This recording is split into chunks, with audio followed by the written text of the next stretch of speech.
Bradley is the monster under the bed, and she's the monster on top of the bed waiting for that monster to come out.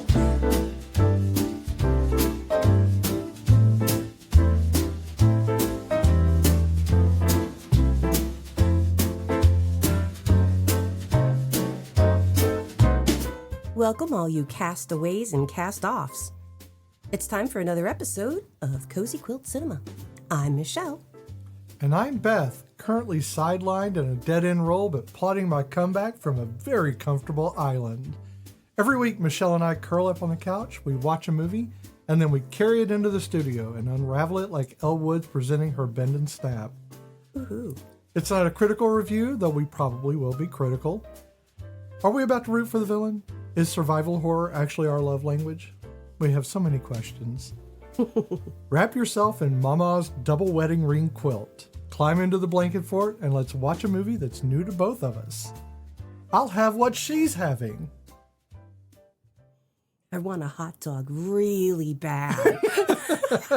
I wish I could do Jennifer Coolidge. I swear. There are two voices in this world I wish I could do. And one of them is speak like Jennifer Coolidge and sing like Dusty Springfield.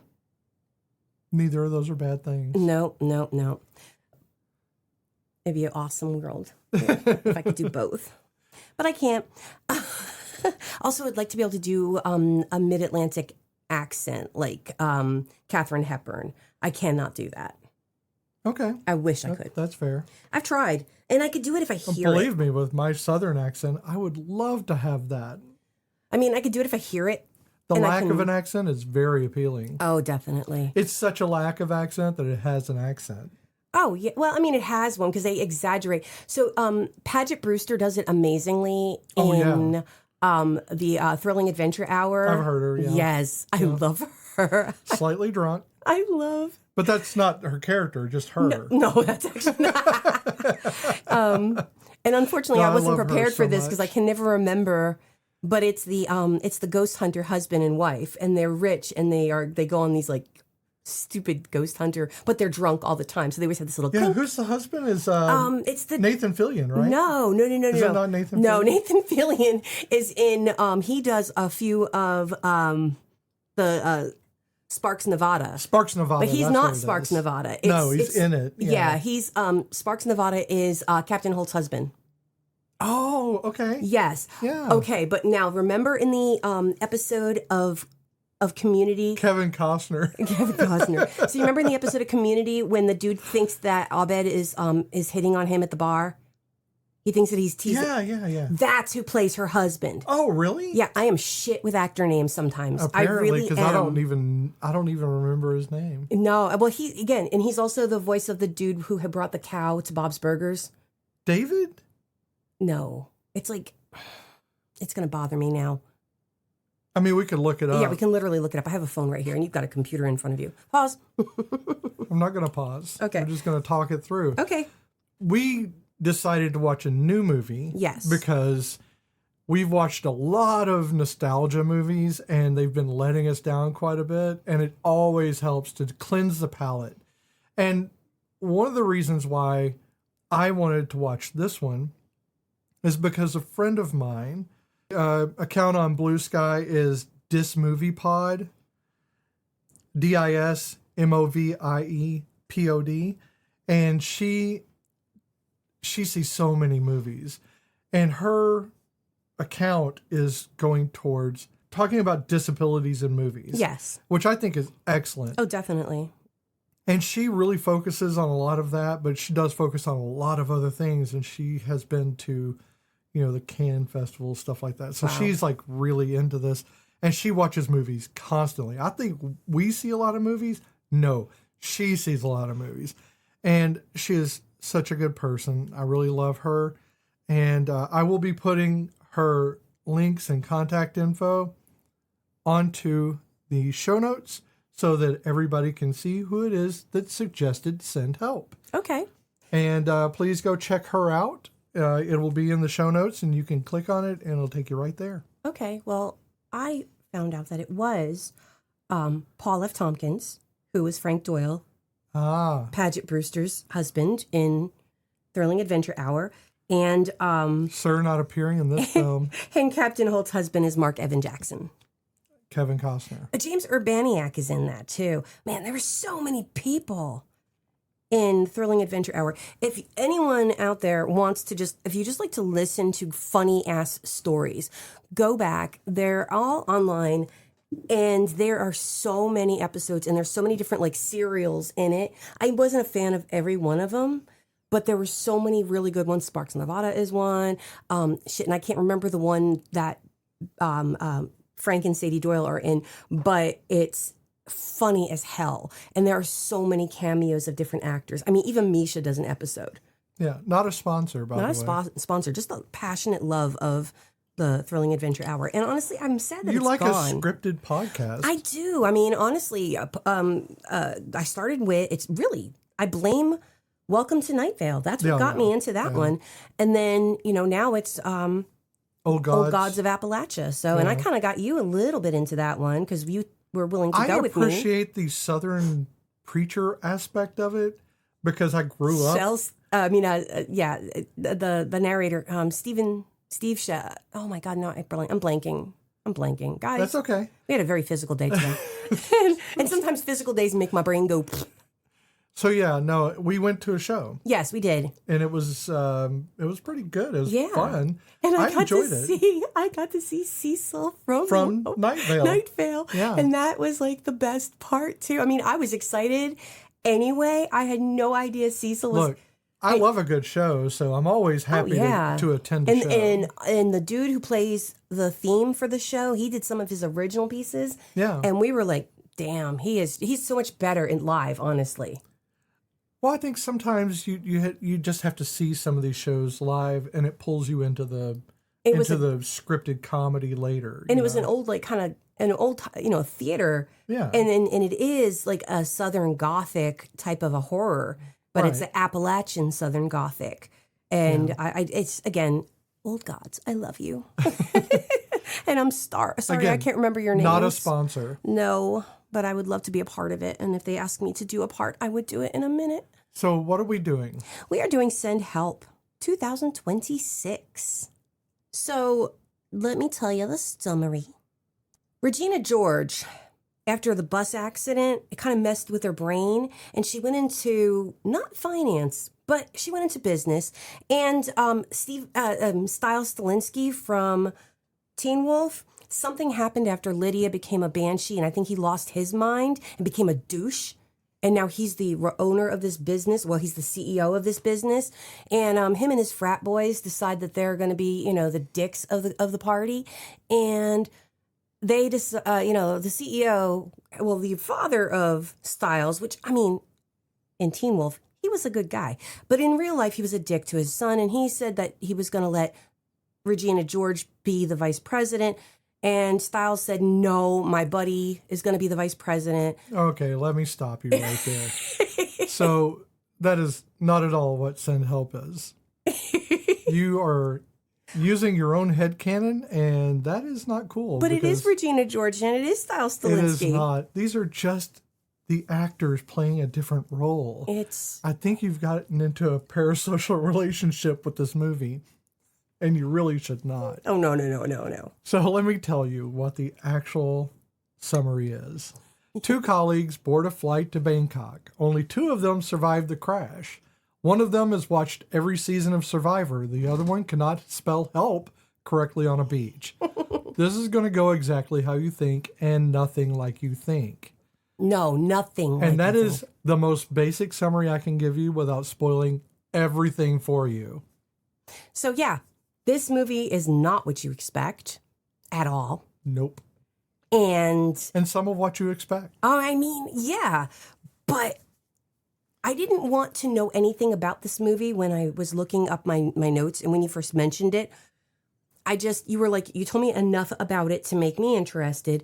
I only told you what I was told. Oh, yeah. No. And it was perfect. Which is almost nothing at all. But it was good because when I was doing my notes, I did know people were like leaving comments about the movie.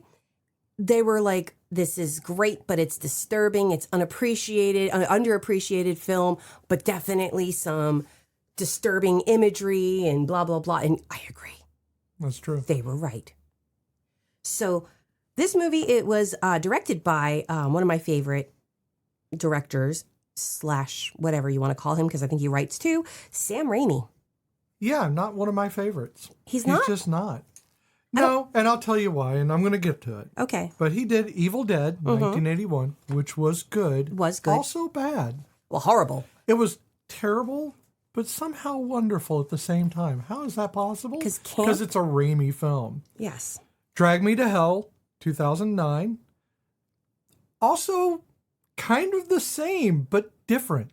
Not the same. Mm-hmm. And then Spider-Man, 2002. Telling you. I wrote Spooderman. Spider-Man, Raimi Spider-Man is why he kind of falls off for me. Okay. I'm not a fan of the Raimi Spider-Man. Well, he was also involved heavily with Hercules and Xena. Okay. And that's part of where like I didn't even realize he was involved with Evil Dead, because it was like I had seen Evil Dead, never really put 2 and 2 together, but I knew him from that first, from Xena and Hercules. It's probably because Bruce Campbell was so big that he kept pushing people off to the side. Not on purpose, just his ego. But, he's in a lot of things. He was also in Spider-Man. Yes, he was. And he was in Hercules and Xena because he played Autolycus. But this has nothing to do with Bruce Campbell, so let's move on. I know. Briscoe County Jr. That was a great show, by the way. Underappreciated. Underappreciated, far too short. But also what I love about... Not him, the show. Yeah. The thing about Sam Raimi is with the Raimi family tends to put their family in. Oh, yeah. So, no, it's definitely like a clerk situation with this guy, because Sam likes to put in people who he likes. Well, his daughter is in this, but I don't know who she was. Like, who was River? Was it the girl who she was talking to in the cubicle? I don't know. Yeah, I don't know. But, You mean literal family, not friends. Literally. No. Emma, to be Emma's fair, his daughter. Kevin Smith did put his daughter into his movies. So yeah, but... one of his movies, anyway. My favorite relative of Sam Raimi, again, underappreciated, Ted Raimi. Joxer. Joxer the mighty roams through the countryside. Man, it's been a while. Never needs a place to hide. He's got a very distinct face, too. I know. I love him. It'd be very easy to tell. Every once in a while, he pops up in something, and I'm like, Joxer! He doesn't act very often. He rides his bike around. I mean, he used to. That was one of the things, like, after he stopped acting. So I know this is not a Ted Raimi podcast either. So this... Who are the writers? It was written by the team Mark Swift and Damian Shannon. And these are some weird cats. I know. So they like to write horror comedy. Mm-hmm. So it makes sense that they're writing this. They did Freddy vs. Jason. Yes. Friday the 13th, which for me is one of the funniest movies. It is hilarious. I think it's funny. I'm sorry, but the 2009 remake is, to me, pretty funny. Baywatch, 2017. Yes, I saw that. I was like, that is funny. And it was funny. I actually liked Baywatch. I watched it. I enjoyed it. Isn't Dwayne? It was so stupid. It was so campy, stupid, that you didn't have to take it seriously at all. Mm-hmm. And how were you going to? It's Baywatch. Yeah. These are not firefighters. They barely pull people out of anything. No, I'm joking. I'm joking.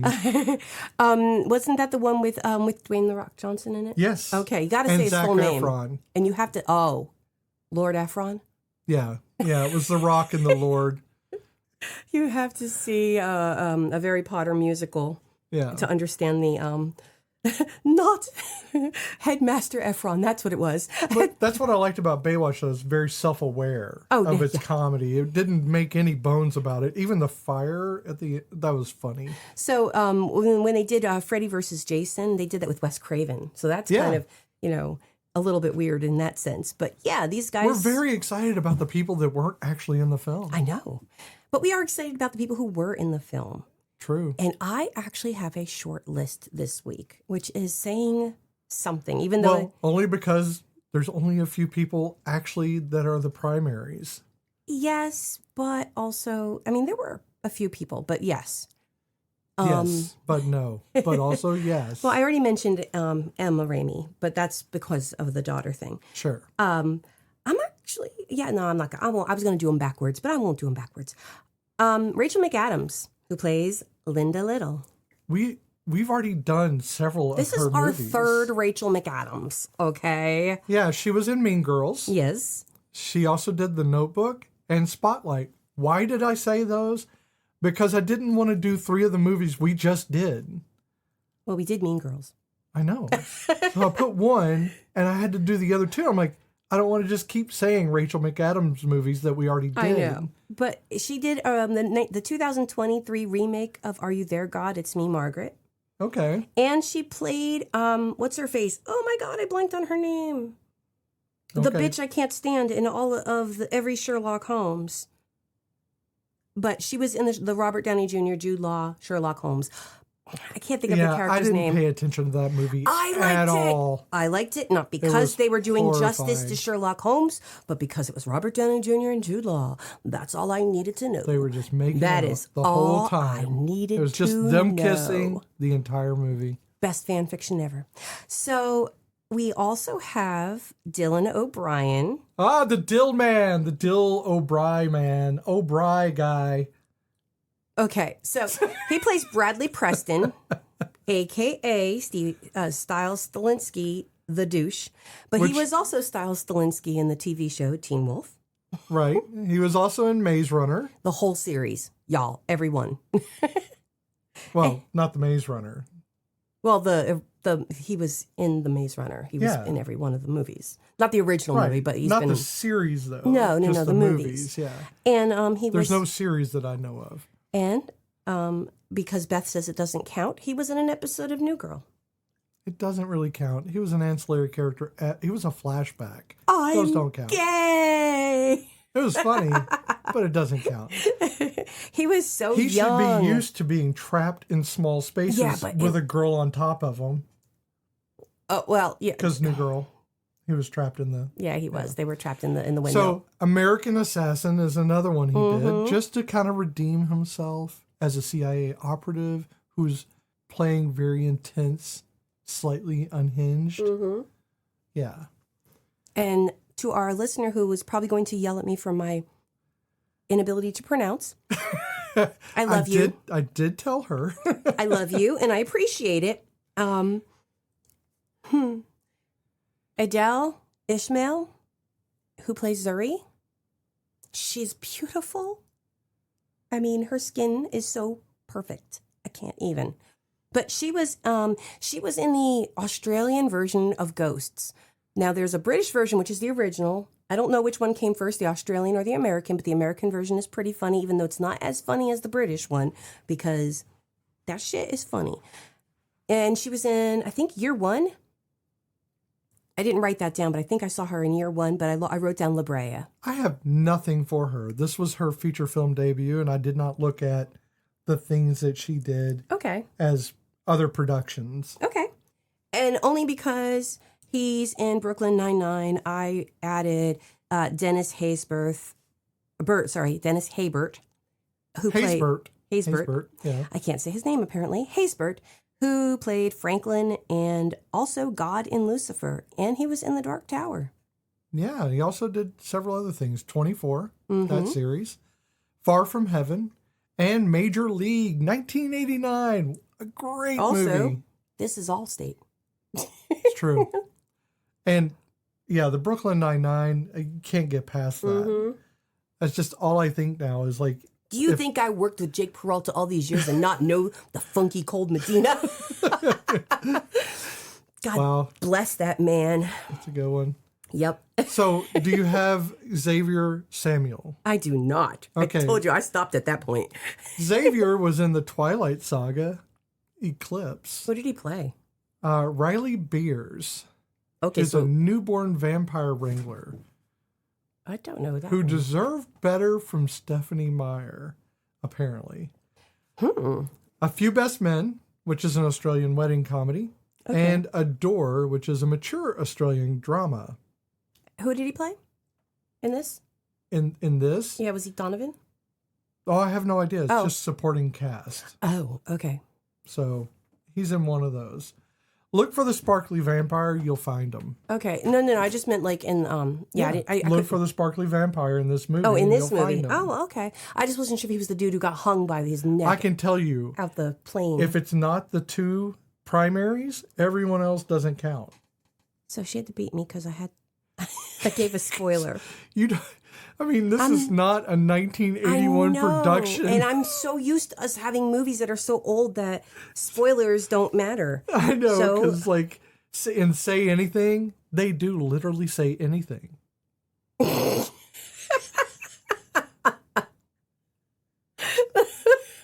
Spoiler alert.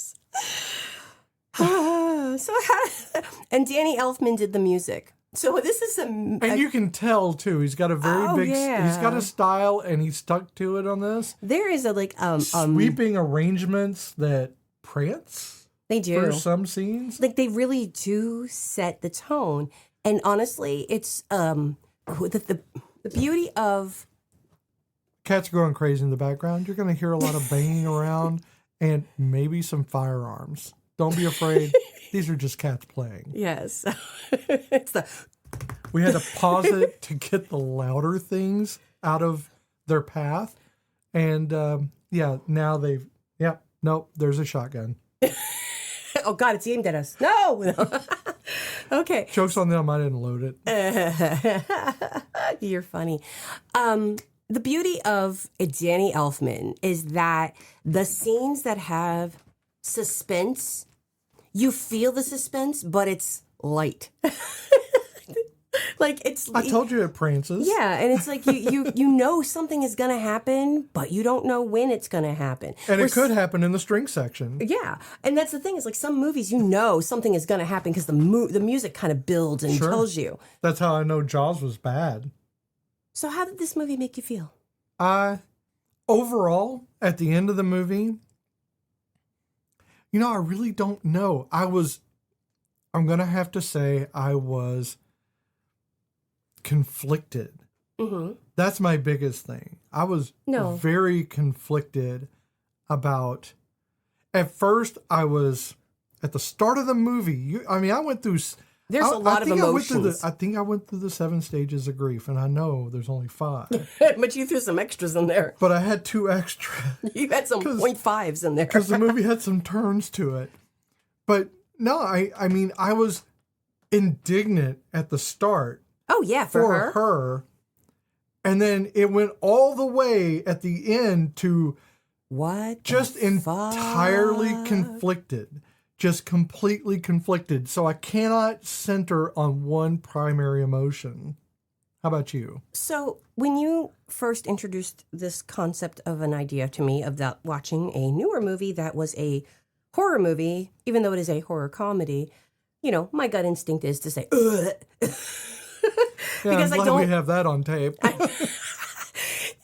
Because I'm from the 70s and 80s, so everything's on tape, not digital. Yes. And I am not a fan, as we have established, and I will watch them, but you saw how I watched most of that movie with my phone in front of me and my glasses lifted. Though I did see some of the more disturbing moments. And funny. And funny moments. And disturbingly funny. Was, again, I had trepidation towards it because I wasn't looking forward to it. Right. It was not something I was like, oh, yeah, we're going to do this weekend. It was like, what movie are we doing? Oh, shit. I don't want to do it. And when you kept asking me, are you ready to do the movie? Or we'll do this whenever you're ready. And I'm like, do I tell her I don't really want to? Because I really didn't want to. Hey, I understand. That's how I felt about Australia. Yeah. So there you go. And I love Australia. But it was the murder hobos. I didn't want to watch that. The murder hobos will get you every time. Min-maxers are the worst. They really are. So as we're watching it, yes, I also went through the many phases and stages of grief. I don't think I went through 7. I felt bad for her, and then I felt like, oh my God, you crazy. I mean, one of those was Mango, so. Yes, there was also that, Mango. Chris Kattan. I love it. The only Mango I liked for years. Now I like Mango, but I didn't like Mango for years. Sounds like you're speaking in code. I know. The fruit. Is it a drug? I like the fruit now. I didn't. Okay, it's a fruit. Okay. Yeah, but the character that he used to play on SNL. I get that. I don't know what you get. Sometimes you are like, I'm very dry. I don't know this person from anybody, from anywhere. I'm dry like a fine wine. I don't like wine. Yeah, that explains a lot. Yeah, no, that really does. I want to be a wine mom, but wine makes me sleepy. It sounds like it's from a movie. I know, it really does, but it should be. But it's true. It makes me sleepy, so I don't drink wine. So as we're watching the movie again, I'm like cheering her, cheering him, cheering her. Actually, no, I never cheered him. He was always had this look of, I'm going to fuck shit up at all times. I mean, I cheered that butt. I mean, how could you not? You could not only bounce quarters off of that, you could lose quarters in that. You could bounce quarters off of that so hard that it would take someone else's eye out. I lost a lot of quarters at Pickles, I can tell you. Putting coins in their G-string, plop, plop. Bob's Burgers is the worst. I love it. Linda. Oh, no, it's a Linda. Yep. Another Linda, who's also troublesome. Linda Little and Linda Belcher. They should go drink wine together. So, yes, I actually, at the end, while disconcerted and still figuring out how her bird survived, I liked it. I liked it. I don't know if I'd watch it again, but I can literally tell people that, oh, no, I recommend that. Like, I would tell people to go watch that movie. I would tell them it's disturbing, and you're going to think very, very less of me for making you watch this. But okay, the people I know would be like, what the fuck is wrong with you? You teach preschool? Preschool, really? So this movie is about what happens when the rules of civilization are kind of removed. It's like Lord of the Flies, but corporate America. I literally was going to say Lord of the Flies, but yeah. And, it's one woman finally gets to, eschew the rules that she's been hampered by this whole time. Yes. And that's why at first it's very easy to cheer for her. Mm-hmm. Even though Linda Little, she's strategy. She does strategy. I believe so. Yeah. Planning. No, planning. You do planning. I do planning. She does strategy. I guess it's the same thing. Because every time he says Linda from accounting, and then she's like, I think she says strategy. Now I'm really confused of what she does. But so anyway, yeah, she is strategically minded. Now, to me, she's a hyperfixator. Yes. So she's one of those people that'll hyperfixate on, like, the show Survivor, on the giant mound of books that are all about surviving and adventuring, and because she's hyper focused on getting onto Survivor. Mm-hmm. Though she hasn't made it her personality. No, because in The Office she's very much kind of me. She's meek to a certain degree. I'm not really. No, she's not meek. She is herself. I didn't say meek. I said me. I realized that, but I said meek. But then I'm like, because at first she comes off like, almost like, it's almost, Donovan is the dude from Office Spaces. Right. So, he's just a douche. And when he first approaches her and she's just like, oh yeah, no, I have this and da-da-da-da. And then he just kind of sweeps it from under her. That's my initial feeling for that is meek. Oh, because she doesn't stand up to him. But she does show her claws a bit when she goes and when she finds out she's not going to be VP and she goes after Bradley. Well, she's kind of meek to him because he's the one that's supposedly pushing this thing for her. Mm-hmm. So she's just trying. It's that thing of, as if you're a woman in corporate America, you have to deal with a whole lot of bullshit that no guy would have to deal with. Mm-hmm. And so you have to laugh at their jokes. You have to listen to what they're saying. And you have to pretend they know more than you do when they don't know a damn thing about their own job. Exactly. And you've been doing it the whole time. You're going to work 70 times harder than they are. And that's what she's doing. She is busting her ass to get where she is. The only person who saw her was Bradley's dad, and he died. Well, yeah, and you know the funny thing is when we were watching it, and she's in the cubicles talking to people and interacting with them, I'm like, she reminds me of Elliot Richards in Bedazzled. Yes. She's a bit much. She tries way too hard. The karaoke thing kind of like smacked of the same. It was almost exact. Like they knew what they were doing with that one. Also, a little non-self-aware. Yeah, very not self-aware because she, again, no fucks to give. When it comes to like how she's dressed and how her hair and her makeup, the fact that eating the fish sandwich, the big tuna fish sandwich in the cubicle. Yeah. And so there's a lot about her that even me, who is a lot like I don't care, but also kind of unaware of how other people perceive me some days. I do go to work with big bows in my hair, so I forget that I have a bow in my hair because it's cute for the kids. But then I'll go to like the gas station or the food store, and it'll be like, yeah, I look like a crazy person today, don't I? And I kind of forget. And because, again, I do work with 5-year-olds. So I have that. And I do relate to that in that if I worked in the corporate world, I'd still want to be the silly person that I am. And I know that would probably turn off a lot of people, which is why I can't work in corporations. Well, for her, it's about the work. Mm-hmm. She's not trying to impress anyone with how she looks or anything else. It isn't her focus. Her focus is doing the work because she has that same belief most of us do. You do good work, you work hard, you get promoted. But we also know that's bullshit. Yes. So it's a bit naive to think that is going to happen. Mm-hmm. But it's not her fault for being naive because the American dream tells you this is something that can happen for you. That you will move up if you just work hard enough. And if you're clever enough. But being clever and being smart and doing the work means nothing compared to a white cis man's privilege. No, and because when you do all of that stuff, all it does is make them give you more work to do because you're capable. Yeah, you're the office mule and everyone else gets to ride you. Mm-hmm. Not in a good way. No.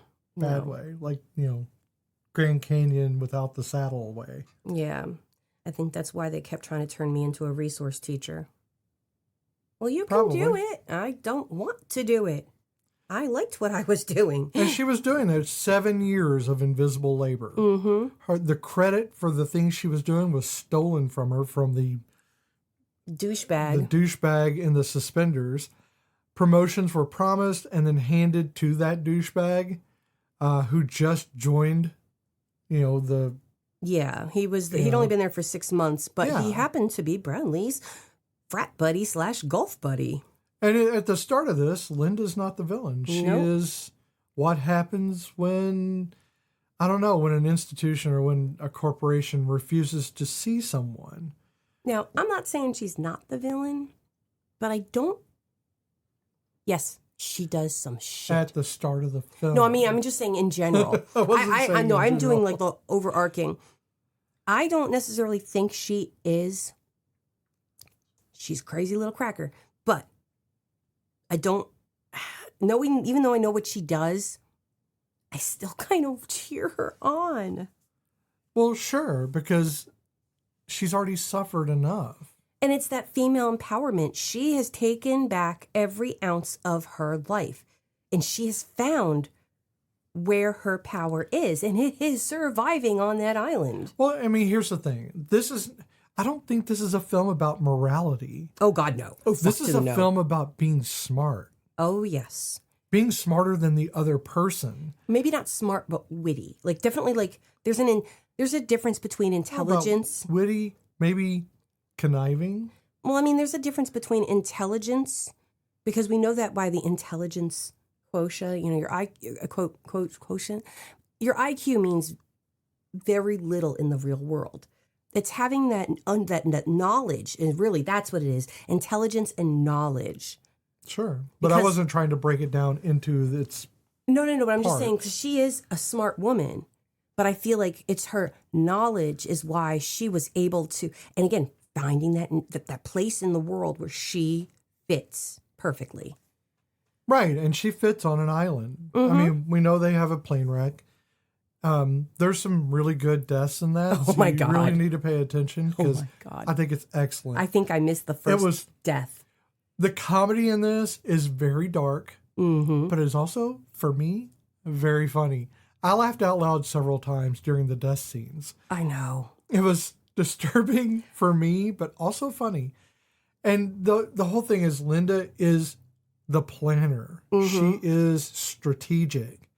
And she thinks ahead, and she tells you at the very start. Yes. I always think 2 steps ahead.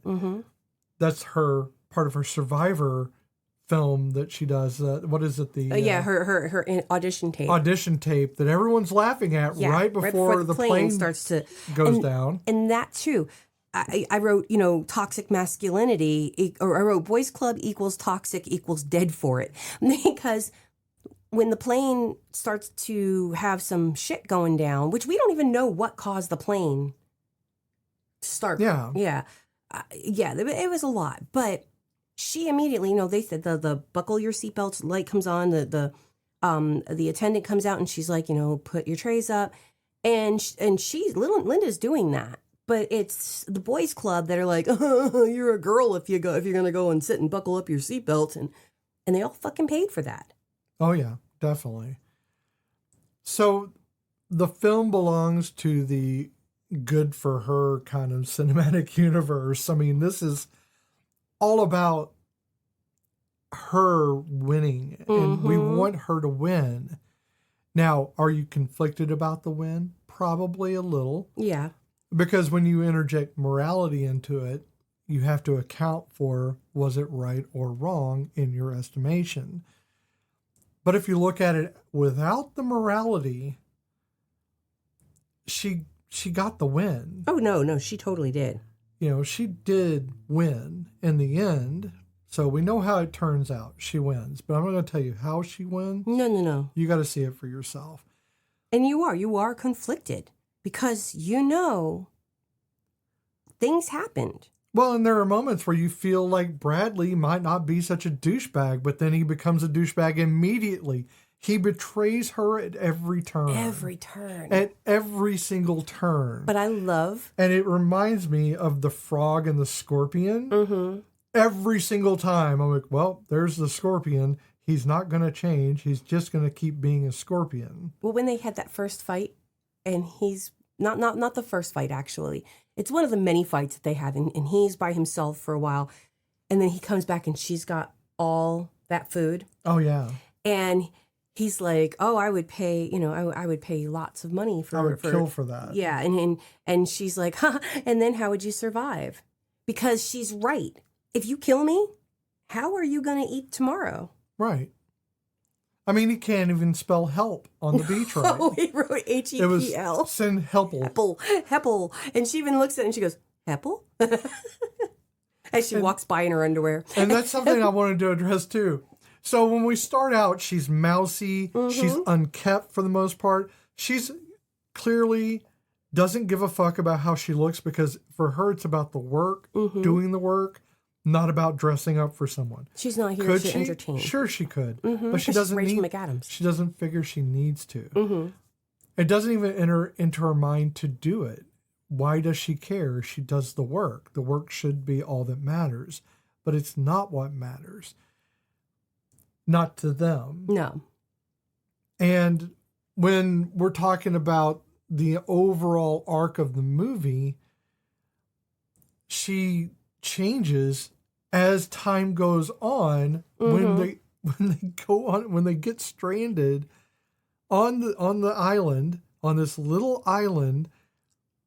She starts getting prettier and prettier as it goes because she's more and more in her element. Yeah. And more happy. Mm-hmm. And it's kind of, you can see that grow within her, that she's happier the way she is. And she's more comfortable the way she is. She's not having to make idle talk with people. No. I mean, in a lot of ways, and I don't think she is, but in a lot of ways, she's kind of, autistically coded in some ways. She's not comfortable around people, but she knows she has to deal with them in order to get her work done. And in order to advance, she has to pretend to be like them. And it's like she's doing it badly because she doesn't understand office dynamics. Like the robot trying to pretend to be human. Like me trying to be human, yes. But one thing you have to keep in mind is she's not going to Bangkok because they're trying to bring her into the higher echelons of the business. They're bringing her to Bangkok so that way Donovan can learn everything from her, and then they're going to boot her. Right. And she kind of knows it, mm-hmm. but she's hoping she can wow them. Yeah. With cracking the code. Yeah. Yeah. And I honestly have to admit that there are moments when Bradley is like, well, I can, you're fired or da-da. Bitch, I don't work for you on the island. You don't, bitch. You don't own me. You don't know me. I don't work for you on the island. You're not my supervisor. Yeah, and that's the thing is he throws in the power dynamic every once in a while he's completely helpless. Yeah, he can't and move. She's like, okay. And like, she whatever. walks. And I love that. I love that she has the strength of character to just walk away and let him suffer for a while. Honestly, I'm surprised she comes back. I am too, because I'd have left his ass. She doesn't need to. And later we find out why she doesn't need to for the most part. That's the truth. She is capable. She is extremely capable. And she is thriving in an environment that he obviously is not going to thrive in. Mm-hmm. He almost dies. His privilege almost gets him killed. Yep. Because he believes he can survive without her and doesn't think any of it through. And when she walks away, he's starving. He has no water. Mm-hmm. He has after the winds blow it away, he has no real cover from the sun. Yeah. And his leg is hurt, so he can't even get up to move. No. There's some great moments. He tries to put one over on her later on. Again, I'm going to try not to go into detail, but I love the fact that later when she once again rescues his ass, says, that was really good, but you should have used this thing, but I didn't teach you how to do that thing. Double lash. Mm-hmm. The double lash for the raft. Mm-hmm. Yeah. I was trying to not give spoilers. It's not really a spoiler. Well, she has to save him. Sure. Okay. So... But yeah, no, it's, I think that in a lot of ways, he's smart for trying to learn from her. Yes. But at the very first moment, he betrays her. Oh yeah, his arrogance. And he doesn't do it well. And we have to kind of talk about the raft because he wants to take a raft. And she says that's probably not a good idea, especially because he doesn't know how to survive and she does. Mm-hmm. And so a raft is limiting, first of all. Yep. And second of all, it's just not time for her. She doesn't want to leave. She's got plenty of things there and she's not looking to get back to civilization. No. A raft takes that away from her. Yes. And she's...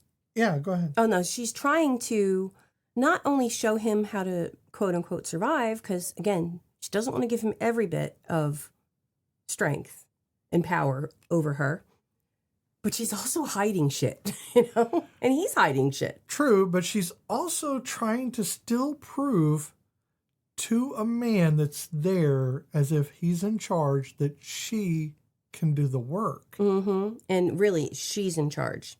Yeah, but she's still trying to show that she can do the work. Yeah. Yeah, and that's because that's ingrained. That's a trained reaction. Right. So even if you take her out of civilization, mm-hmm. even if you remove them entirely from corporate life and everything else. She's still trying to fulfill several modes here. One is a gendered mode in which she is the Susie homemaker, as he says, cooking for them, getting the food and everything else. Yeah. And then we have, the other aspect of it, which is trying to prove her worth to someone who isn't worth proving it to. Really, though, yes. Though, if I were him, when she threw that boar's head at him, that in itself would have made told you. Yeah, he should have known right then and there not to cross her. Absolutely. I wouldn't. But he almost immediately crosses her. Immediately. Though I'm laughing about the bacon. That was kind of funny. Well, and that's a good one, too, because that is kind of a gender reversal in which she brings home the bacon. Yeah, and then they both from start the boar. laughing about it. That it wasn't that funny, but they were losing it. They were protein loony. They were. They got protein happy. They did. Bunch of wackadoos. But yeah, Linda is us. Linda's everyone who has done the work and watched people coast past them, as you're the one that's fully committed, as you're the one that's doing all the things, and everybody else gets to just coast on whatever it is they're not, like their position or their privilege or the fact that they're in the same fraternity. Or pretty. Or put together, or dressed a certain way. I mean, I don't know about that one. I'm already pretty, so I really can't. I mean, I never thought I was ever an ugly person, and yet because I didn't. And once again, a sad story by Michelle. Growing up, the people I grew up with treated me like shit because I wanted to be me, but I had people telling me that was not the way I should be. So I got made fun of whenever I was me. So I'm me now. I dress however I want, I act however I want, but I hid this for many fucking years. So Linda, she wears that shit on her sleeve, but she's treated poorly because of it. And I understand that, because you do get treated poorly when you don't fit the mold of what people, that's not what they expect. Because they don't expect shit from you. It's what they want from you, what they want you to look like, because only the people who look like those people are accepted. That's true. And that is where my sympathies lie with Linda. Yeah, but that's in the first act. Yeah, but even when she's getting her she's in her groove, she still keeps going back and allowing him back into her camp. Now, granted, yeah, she takes her power back in the most devious of ways, but... Well, in mid-film is where you start getting the morality creep. Yes. So she's making these choices we just wouldn't make. No. We'd be like, oh my God, I can't believe I did that. I'm a bad person. I would agonize over those choices. Yeah, even just the ones that she's fucking with him.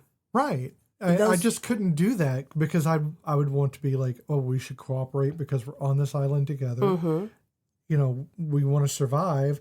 It's easier to survive when you have someone there with you to do it. Yeah, no, I agree. But she makes these choices that are just like, okay, there's something wrong with Jan. Exactly. It's a Michael Scott thing. Yes. And then, by Act 2, you start rooting again for somebody that's doing genuinely questionable things. Like, agreed. We know it's wrong, but then I'm like, God damn, bless you, girl. Yeah. I'm like, you did good. You did really. That was good. I'm going to help you bury the bodies. Oh my God. Like when I like how she doesn't fall for his shit. Like you think she's falling for it. But meanwhile, she's looking and scanning, and she is, again, 2 steps ahead. Strategist. That is what she does. And yeah, she would have won Survivor. And she kind of did. And that in itself... Well, they even said she's a real-life survivor. Yeah. And, there is some feminine empowerment in this movie.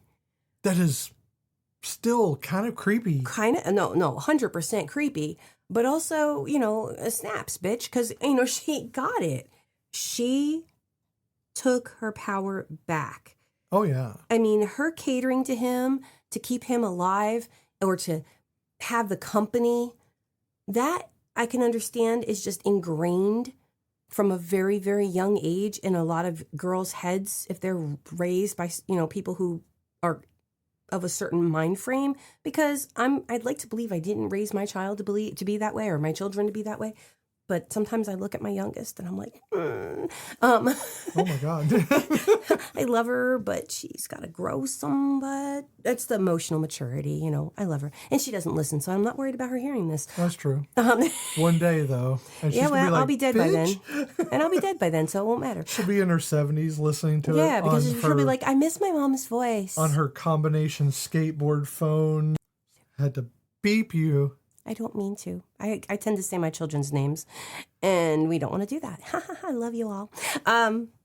So yeah, there is an ingrained lesson. It's almost, I hate to compare it to Uncanny Valley, but it kind of is. There's something in our hive mind or whatever it is, lizard brain, whatever you want to call it, that has us catering to what we perceive as power. Women, unfortunately, have this. And every time she kept letting him back in and show him, look I'm better than you. She didn't have to, but we tend to do this. And it's not just to men, it's to anybody who we want approval from. Oh, yeah, it's always the worst scenario for you, too. And it may not even just be, and I'm not saying it's all women, because I know it's not, because I know many women who would never in a million years try to get approval from anybody because there are those bitches, and bless them, because I wish I could be that bitch. My mom. Yo, your mom. Oh my God, your mom was unapologetically fuck you. And oh, I love that woman. We were at their house for a barbecue one time, and it was like, I think my first time meeting your mom. Yeah. And I was sitting at a picnic table and I'm crocheting, and there's so many people around me who I've never met in my life. And your mom was cooking something, and she comes outside and she comes in, she sits down, she's saying hi to people and hugging on them. And then she comes and sits down next to me. She goes, I don't like half of these motherfuckers.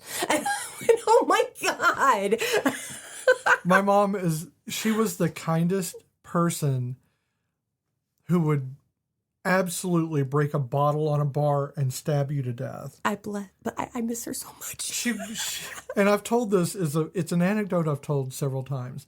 My mother, when I was home on leave, I got a call from a bar. I didn't even know who it was. It was a bar calling me. It was a biker bar, telling me to come and pick my mother up because of her foul language. She was a goddess. And I was like, she was my role model. Like, are you shitting me again? I have a mouth of a truck driver. And it still wouldn't compare. That tutors sailors on the weekend. And I stole that one from Paget Brewster's Sadie Doyle. And yet, yes, how bad is your mouth that you got kicked out of a bar?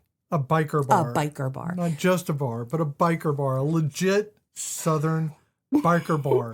In which they had motorcycles with no names on them because they were not production anything. Oh, no. Yeah, they were. Yeah. Oh. They were choppers and shit. Literal. She was a masterpiece and did not fucking care. Nope. And so, yes, not every woman. And I believe there are many men out there who also have that ingrained to look for those accolades where they don't need to be looking. And I am myself extremely guilty of that. You can ask one of my supervisors who I'm like, so I'm doing this today and I'm doing that today. And she'll be like, yes, Michelle, you're doing great. And I know she's just rolling her eyes. But I also make jokes at her and she doesn't necessarily always get them. And I love her to pieces. And she's like, you're so funny. I'm like, I'm not funny. I just mimic other things and stuff. Yeah. But needless to say, that is what I feel like Linda is doing. Is still in that mindset. While she has the power, she still wants him, not necessarily his approval, but she wants him to know that she is better and for him to admit it. Sure, and that's true. And to a point, she's trusting. Oh, very like much. While she's always planning and she's always like thinking ahead, she still wants to trust Bradley. Mm-hmm. And he does get a couple over on her because she is so trusting, and he is. And they say this during the film.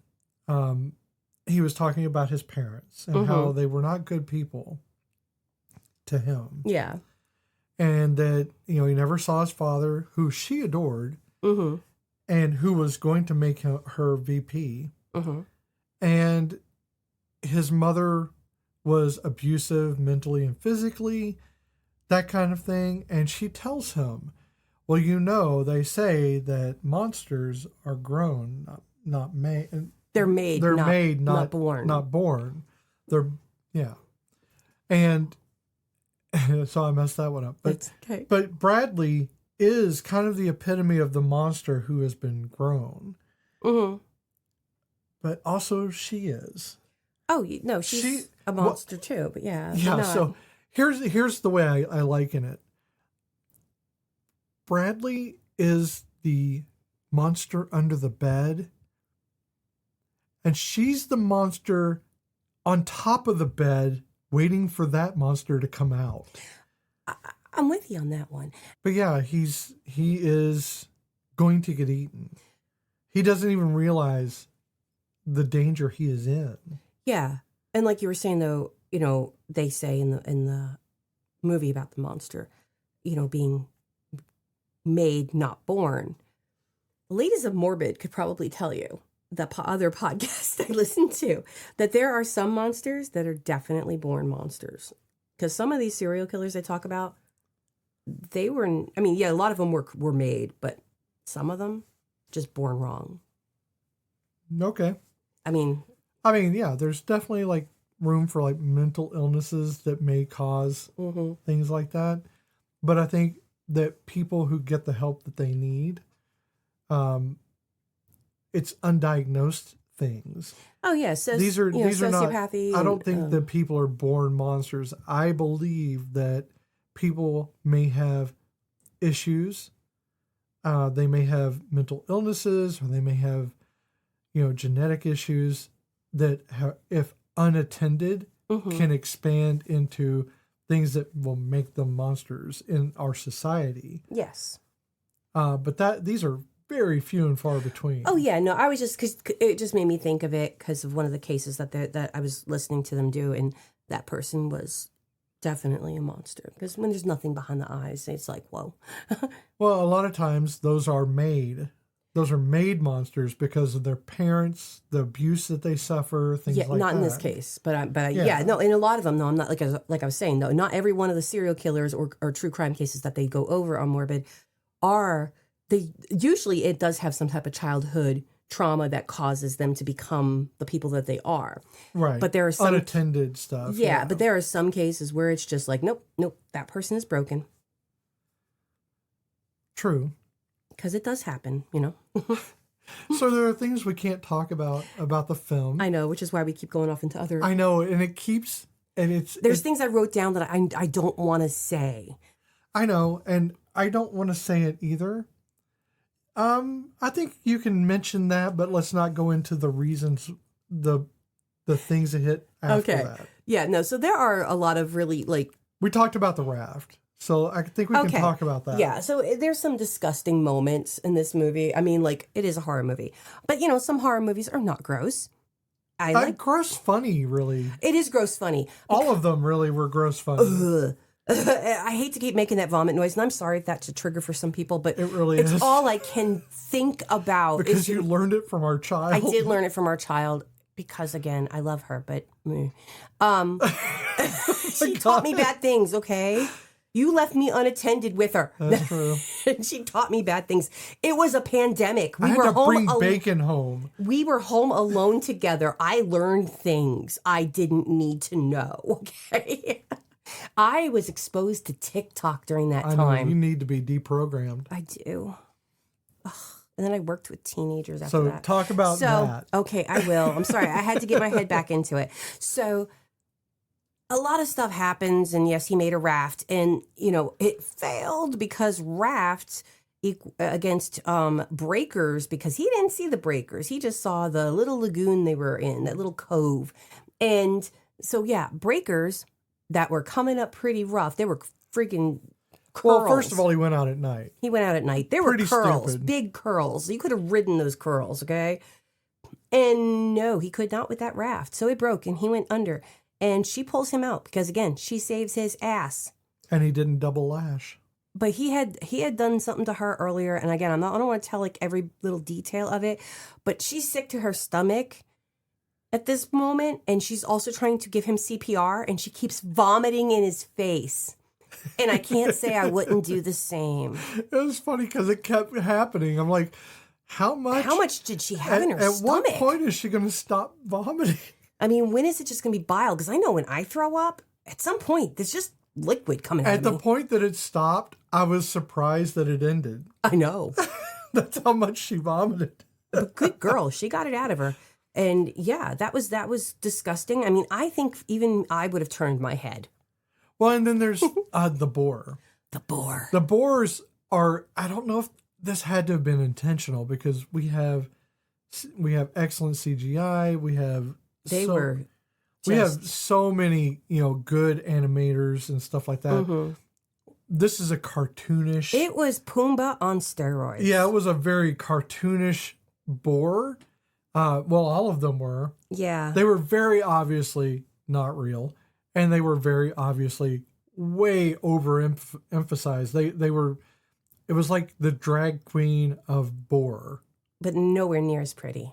No, I'm talking about just the over the top. Yes, over the top acting on the boar's part. Yeah, it was a very intelligent boar, and it was a very angry boar. I mean, I've seen boars being a bunch of little dickheads, but usually they kind of give it up after a minute. But I don't know. Maybe I'm wrong. Maybe I've just never seen the right boars. I mean, these were the snot and the blood. That's what got me. I can handle the blood. The blood didn't bother me. It was the snot. Okay. I have had 2 students in my life that used snot as a weapon, and one of them is in my classroom right now. Okay. And it is very disturbing. Now, and both of them were children with intellectual disabilities, and they are still They with use us. the ammo they have. One of them had Down syndrome, and when he didn't want to do something, he would blow snot rockets at you any time of the year. Didn't matter. And he would just, like, dude, really? Come on, man. All I wanted you to do was put the block in the box. It's all I wanted you to do.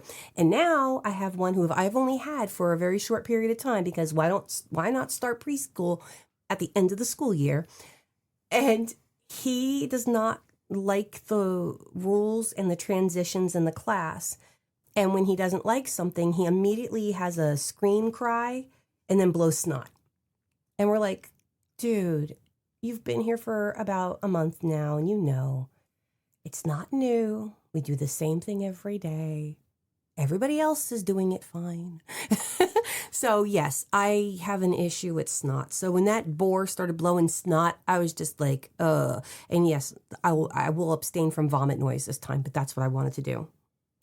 Yeah, there was a lot of blood, a lot of snot, and it was just the overacting of the boar itself. At some point, I was like, I got to look this boar up and see who's the actor. Because they're really just hamming it up. Who is the manager of this actor? Because I think they need to actually bring him to some Turns out lessons. it was Nathan Fillion. No, I'm trying. Nathan was going to get involved somehow. He's involved in everything. He can be an overactor, but that's his act. That is his act. His act is being an overactor. In some cases, yes. My first time I ever saw Nathan Fillion, One Life to Live, he was a Buchanan. Oh, yeah. He was a Buchanan. Back in the day. And then he was on, what was it, Two Guys, a Girl, and a Pizza Place? Hell yeah. He was the boyfriend. Yeah, he had great butt then too. Yep, he did. He still has great butt. I know. I'm saying he had a great butt then too. Yeah, I'm just saying it never as left. well. When I saw him on Buffy, I was like, "Oh my god!" And it's then you saw, Buchanan. and then the preacher. Oh yeah, it was the preacher. And then you're like, "Whoa, that's dark." That's not what I thought he was going to do. Yeah, it was a startling change from Mal to the preacher, because remember Mal, they were doing Firefly. Right before I didn't see Firefly until many, many years later, so I didn't know that. So it was right before that. Then when it got canceled, he went on Buffy because same production and stuff. But see, I thought that was before Firefly because he was a baby in that. No, it was just right after. Okay. And it was like, oh my God, this is like such a departure. You're expecting him to maybe be not. Oh no, he plays a really good bad guy. A really good bad guy. He really does, though. Scary as hell. Mm-hmm. Still great butt. It's the butt. That butt be banging. Okay. Another one you can bounce quarters off. He was not the boar. No, he was not the boar. So how do you feel about this movie now? How do I feel about it now? Honestly, I mean, I did kind of say that. Way. Yeah, I mean, I right now, I still feel the same way about it. I would still tell people. I didn't change your mind? Nope. I would still tell people to go and see it, and I would probably get side-eyed glances, especially from the people that I work with who do not necessarily like horror stories. And they would watch it and they'd go, "Michelle, what did you make me watch?" So and I'm going to go, "Mwah." I'm going to say this movie it is. I kind of felt a little ill the whole time. Oh no, definitely. Hence vomit noises. It was from the anxiety because I felt anxiety the whole time. Yeah. Because you don't know what's going to happen. You really don't know. Right. And I just kept thinking of the worst case scenarios, which is my thing. Mm-hmm. And so horror, when it's played out for the long game, is always really bad for me. Like if it's a fast acting horror, like if it's just constant slashing, I can get into that because I'm not anticipating. He's following everybody very slowly and he's going to hack them up. Yeah. Or, Johnny Depp is going to get pulled into the bed. Also, another great Nightmare comedy. on Elm Street. Nightmare on Elm Street is Robert Englund one of the finest comedies around. It was a great comedy, and I don't know why people think it's a horror. It's not. It's a dark comedy. It was. I mean, again, I've never been a scary movie person, so even if it's got the comedy, it would have taken me a lot to see that as a kid. But this movie, I was anxious mainly because I was so conflicted with her. Like, I wanted the best for her, but also didn't want her to win because morally, should she? Yeah. What does it say about me that I want her to win? I also couldn't figure out how they would get off the island where they both survive and that it had not a happily ever after, but like, I didn't want her to go to jail. I didn't want, But I didn't want him to win. I did not want him to win. So, but I also even if she's the bad guy somehow, I don't want him to win. Because ultimately, he's the bad guy in both scenarios who just keeps surviving because someone else does it for him. Yeah, that's really what it is. Fuck you. I don't want you to survive. Even if you're supposed to be the protagonist here, I don't want you to survive. But turns out there are no protagonists. No. It's just a bunch of shit. Oh, maybe the bird. The bird. That poor little bird. Sweetie is a sweetie. Yeah. Although I honestly think that she may have broken its wings to keep it there. Oh, now I'm thank you. Ew. Clipped its wings to keep it. She kidnapped that bird. Who's to say that's even the same bird from the beginning of the movie? Because she was on an island for how many months? Yeah, but she did. She obviously had to have left it with someone. She was going. True, she was going on on a trip to Bangkok. So yeah. All right. It's now time for the stitch count. We're going to run this film through the Castellini test, the inclusivity and gaze lens, and the Tremors gold standard. And we're going to see how it holds together. We'll tally it up talk through where it shines and frays and got big old patches in it where the moths have nommed on it a little bit. And maybe, it's going to create something nice and warm and cozy. But most likely it's going to look like something that got washed up on the beach. Okay. Well, let's check it out. Let's see what it looks like with the Castellini test starting off. There have to be at least 2 named women characters with at least 5 lines of dialogue each. This is going to get hard. Well, does Zuri have more than 5 lines? Well, yeah, she does. She does. Okay, so Zuri and Linda. Just barely. Woo-hoo. Just barely. Those characters must have a conversation, not necessarily with the other woman, either not about their partner or with their partner, future or current, and not about their relationship. They don't. I mean, no, they do. They do talk. They talk. They talk on the island. About? It's not. I mean, mostly it's about rescuing, not about. It's about not about Bradley. Yeah, but it's not about her relationship with Bradley. It's about saving him. Okay. Because she is mentioning him, but she is not mentioning the actual relationship itself. She's not like, we're getting married. Yeah, no. So, that's like, she mentions that part early on. Sure. At least one of the women has to be integral to the plot, meaning that if she were written out of the film, it could not reach the same ending. Bradley would have died on that beach if she didn't make it.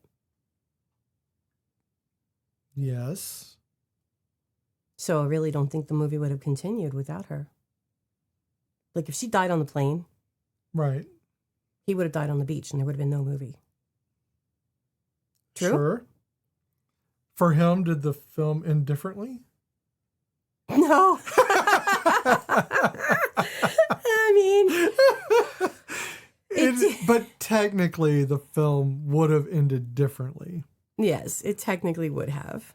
For him, it wouldn't. No, sepsis would have kicked in much sooner. Yeah. So, it's going to pass the Castellini test. But okay. It's a little wishy-washy, but it is going to pass it. It gets its point for Castellini. Sure. And the inclusivity and gaze. This is a score from 0 to 1 on each one of the 4, so you have a max of 4 points. Mm-hmm. Number 1 is racial diversity with agency, not just background. I mean, there is an Asian character, but he dies. And then there is the Zuri is a black woman. And then there is Franklin, this is all state. He again, black man, but really they are just background characters that we never see again. They're not background, they speak. They do speak. They do have speaking roles. No, I mean... Not a great amount of racial diversity, but we have to say there is some. There is some. Could be better. That'll get the point. For that one. Begrudgingly. Yes. Number 2 is LGBTQ presence that isn't a punchline or tragedy. None. Yeah, there is none. No LGBTQ presence. Nope. So that gets a 0. Yep. Age, body type, or disability treated with dignity. Well, they don't mention anybody's age, body type, or disability, so we cannot say if it would have been treated with dignity. I mean, his hurt leg, was it treated with dignity? I mean, she should take care of him. Yeah. She took care of him when he couldn't walk. I think we can give it a point because, it wasn't treated, no one was treated differently for... No, she didn't treat him like shit because of his leg. She treated him like shit because he was a shit. So right. Yes, you're right. Actually, she treated him pretty well. Yeah, but I mean, when she walked away in the beginning when he couldn't walk. That was pretty well. Because she didn't murder him. No, she I could would have murdered him. She came back. Number 4 is camera gaze, not relentlessly sexualized or punitive. Well, that butt. That was definitely sexualized. Yes. Her walking around in her underwear, no, because I mean, no, they did that really well. But I think I'm going to say this, that I think that particular scene in which she notices his butt and everything, there's a longing to be recognized. And I think that was kind of the camera playing her need. I don't think it was sexualized. I literally don't. I mean, yes, he is standing there washing himself in the ocean, which he doesn't know about the spring. But the moment is he's unaware of her at first watching him, and she's just watching him. And again, I don't think it is sexualized. It's not focusing on his butt. It's showing him. Yeah. But for her, this is a mechanism to show her need for companionship. Mm-hmm. I think. I think so. Because even later on, when she throws his words back at him about, well, what will you do for it? And he starts to undo his belt, like, is it, Yeah. And she's like, no. I would never do that. No. And that's the thing is he would. He is literally engaged, and he was literally asking a new hire secretary how far she'd be willing to go for him. Which is why she mentioned Yeah, that's why she was threw that throwing back it at back him. at him. Yeah. Yeah. So yeah, that'll get the point. Okay. So we have 3 points on that? I believe so. Yep. Or no, we have 4 points. No, we didn't. No, we have three because it doesn't have any LGBTQ. Yeah. All right, so now the Tremors Index. It goes from 0, which is below Tremors, which means it fails the basics, up to 4, which exceeds Tremors, which is rare, powerful, and intentional. Where do you see it and why? Okay, so I wanted to say gold standard, but the survival requires cooperation, not dominance. They cannot cooperate. Right. They do, but they don't, because one of them fucks the other one over every single turn. So because of that, and even like the narrative does not assume equality, it moves on because it does not. Diverse characters are allowed to be good at things. It's not diverse. But if you go by, gender diversity, Let me tell you mine. Okay. I think that it's one that approaches Tremors, partial competence, some inclusive instincts but uneven follow-through. Characters show skill, but authority still defaults to the usual suspects, and progress but with friction. And I'll tell you why, because 2 is diverse characters are allowed to be good at things, which is great. Survival and problem solving matter more than ego, which is not true of this film. Not true. And no one is diminished to make someone else look cool is also not true. Yeah, you're right. No, I was trying to go through them really quick, and I usually go start low, but this time I started high. But yeah, no, you're right. I think you're right. It is definitely one. It approaches Tremors, the partial competence, because she is very skilled, but it's still, like, again, it's a back and forth. She has the skills, she shows him things, and then all of a sudden he thinks he's the man. Right. So it's important to remember that the stitch count is not a rating for the movie. It is a rating for our opinion of how each of these segments match up, how well the movie does for each one of these segments that are important to us. So feminism, equality, equity, inclusivity, the Tremors Index, which is fun for us just because Tremors is an overall great movie in every aspect that we could find. And does it match up to that, and how does it match up? So what are our points for the stitch count? So this time, Send Help got 5 out of 9, which is not a bad score per se. That's above the mid. Yep. So it's not bad. It is better than the last one, which got 2 out of 9. Right, but that is not an opinion about how good the movie is. It's an opinion of the characters within the movie and the way in which the movie is done. So it's not an actual criticism of the movie's performance. Exactly. Normally at this point, I would tell you where to watch this movie, but we're no longer going to do that. No, I took some advice from a friend, and we're going to stop telling you where to watch the movie, mainly because, first of all, the links always change. You're never going to get updated information. If you're listening to this podcast a year from now, it doesn't make any sense. Yes. It made sense to us at the time. We didn't think anybody outside of the United States was going to listen to us. We didn't think anybody outside this room was going to listen to us. And so we do have listeners from outside of the country, and I do not delve that deeply into my research. And like Beth said, things are going to constantly change. And if you do listen to this a year from now, we love you. and you are in our heart, and we don't know you, but we will buy you cookies. No, don't offer that. We cannot do that. We cannot buy everybody We're cookies. not doing that. Stop But offering. I want to give people cookies. They will like me if I make them cookies. Cannot buy love. That's what they tell me. Yeah, they literally tell you. It's in a movie and a Right. song. Patrick Dempsey's in that one. Yeah. Oh, we got to do that movie. On the first one. Mm-hmm. Not the second one. Right. And I'm sorry, I love Patrick Dempsey too much. He is the woo-woo kid. Different movie. So thank you for joining us for Send Help 2026. This has been Cozy Quilt Cinema with Beth and Michelle. We loved having you with us as we share these movies and the feelings they evoke. Movies have the power to pull you out of your problems for a while, sometimes literally stranded on an island with someone you'll never vacation with by choice. The kind of movie that makes you realize survival horror and workplace comedy were always the same genre. You just weren't paying attention.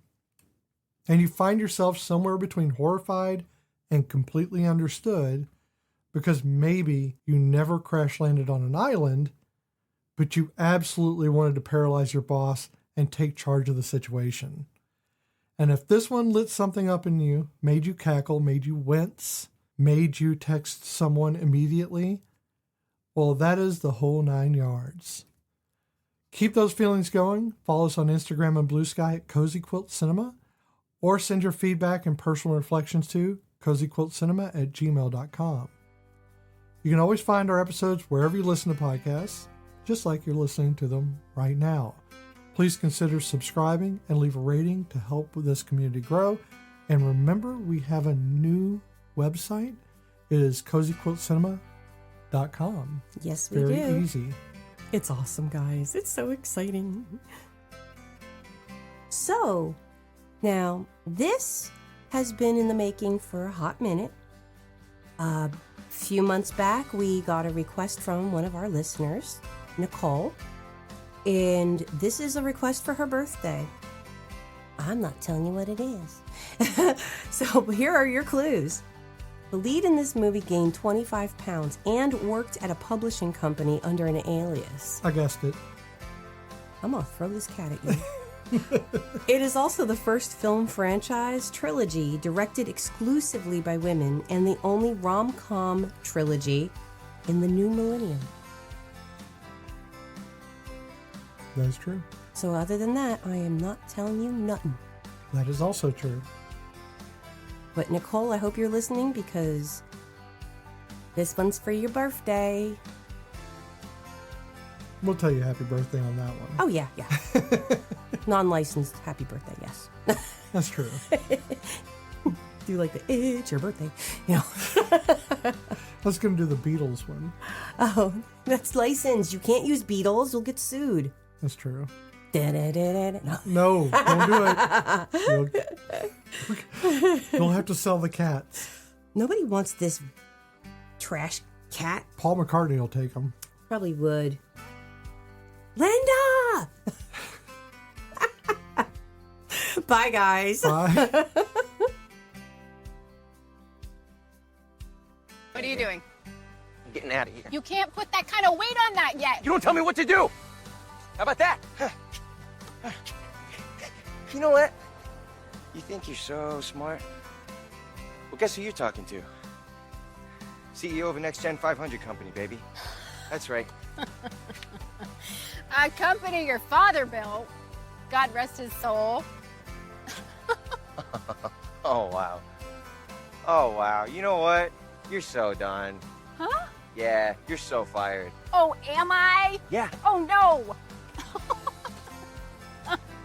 Where are you going? Wherever the fuck I want to go. Making my own camp. Oh. It's not so hard. Need some leaves and some fucking sticks. I've seen you do it enough. Well, I wish you luck.